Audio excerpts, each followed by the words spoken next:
What's up, WSPL? We've got the Boston Brelooms versus the Atlanta Bravebirds. Me, Kyle, versus Patrick. It's team preview real quick here.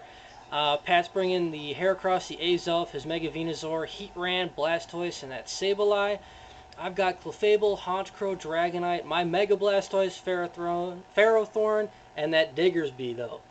So, let's go ahead and get this match. Well, first off, I just want to talk strategy here real quick, and I'm thinking he's got no ground types, and he didn't bring his Umbreon, which means no Synchronize for me, so status is everywhere.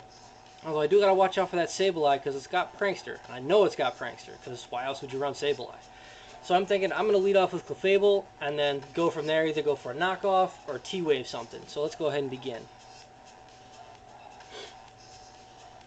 So, as you'll see here in a second, I lead off with the Clefable, and he leads off with a Sableye. Not sure who he expected for me to lead.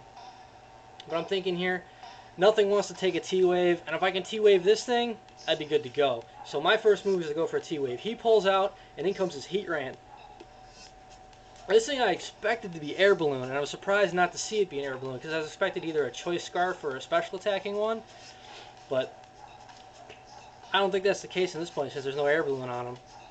So I don't want to take a Steel move coming my way, so I switch out and go into my Blastoise, because it's the best thing to take either of his stabs. The Fire or the Steel are both resisted, and he gets the Para-Hacks.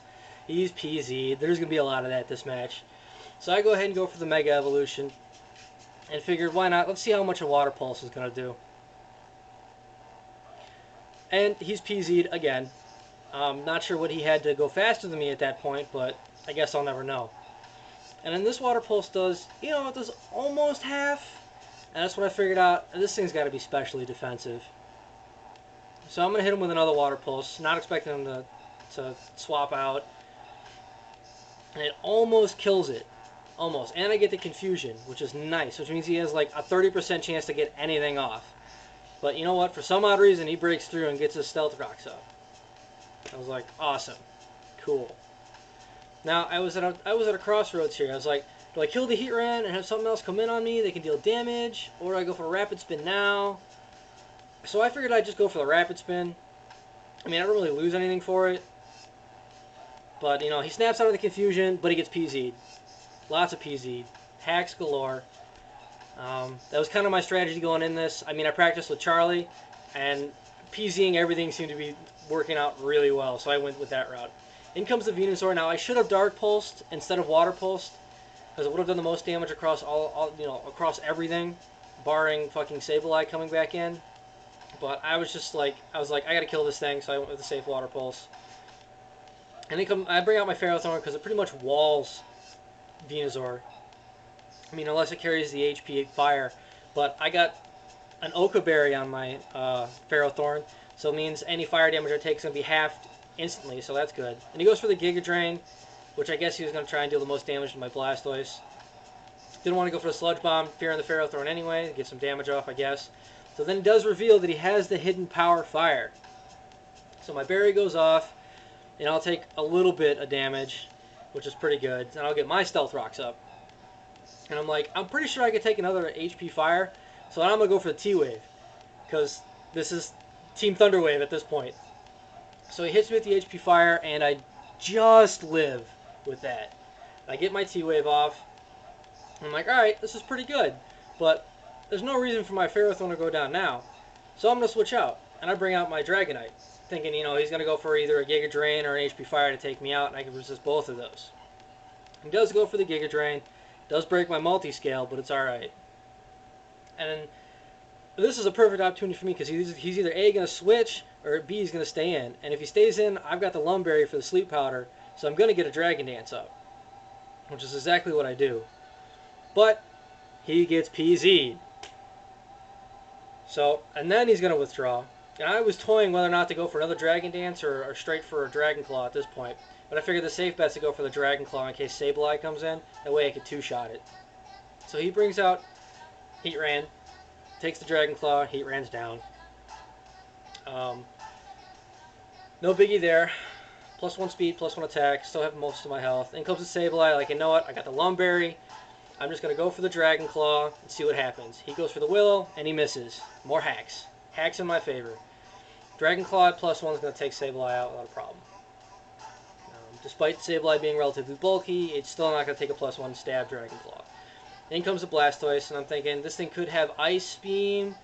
So if it's better safe than sorry, I'm just going to go for the Dragon Claw. And after seeing the damage on that, you know, it was pretty good. I could kill him with another Dragon Claw, depending on what happens. But he goes for the Rapid Spin and gets rid of the rocks on his side of the field. That's okay. I just gotta hope that he doesn't have anyone who's sashed. But I was like, I'm just gonna go for a Dragon Dance because I know I can live whatever he throws at me at least once. So now +2 attack, +2 speed, and he goes for the Scald. I'm like, all right, that's cool. I mean, another Dragon Claw is gonna take him out regardless. Especially if I don't get burned, I can save that Lum Berry for something. And I don't get burned, so I was like, fuck, this is setup bait. I'm going to go for a third one. So that's +3 attack, +3 speed. Nothing but priority is going to hit me right now. And, you know, I'm hoping that he doesn't get the burn so I can save my Lum Berry. And he doesn't get the burn, but he gets a crit. I guess turnabout's fair play for all the PZing that's been happening, right? He can get his crit. And then I go for the Dragon Claw, and it's going to knock out Blastoise without a problem. Despite Blastoise and his almighty thickness, he's still going to go down. Next comes in Heracross. Now I know this thing is Scarfed, which is why I went for the third Dragon Dance. I was like, I got to be able to outspeed a Heracross so I don't take a Stone Edge. And I do. And the Dragon Claw is easily going to take him out. So that's another one down to Dragonite. And in comes Mr. Thickzor. Now this thing is massively bulky, but I'm pretty sure it's not going to live a Dragon Claw. After the match, I did have to do the calculations, and I think a +3 Dragon Claw does 95% to a Mega Venusaur. So now this is where the Stealth Rocks came into play, his Rapid Spin, because this thing's Focus Sashed. So the Dragon Claw is not going to take it out. But I know Dazzling Gleam from an Azelf only does 50%, but he gets a crit. Turnabout's fair play, I guess. I mean, I got all those PZs that pretty much set my Dragonite up for greatness. So he can get his crit and knock out my Dragonite. And Diggersby's going to come in with a cleanup Kill Quick attack. My Dragonite's just leaving scraps for my Diggersby. But that's our match. Hope you guys enjoyed it. I look forward to next week. I fight Frank. I guess I'll have to find out how and when he wants to do that. Oh, wait, no, I fight Ricky. Shit, I'm an idiot. I fight Ricky. So I'll have to get Ricky's number and go for that route and see what's going on. But, you know, until next time, guys. Enjoy.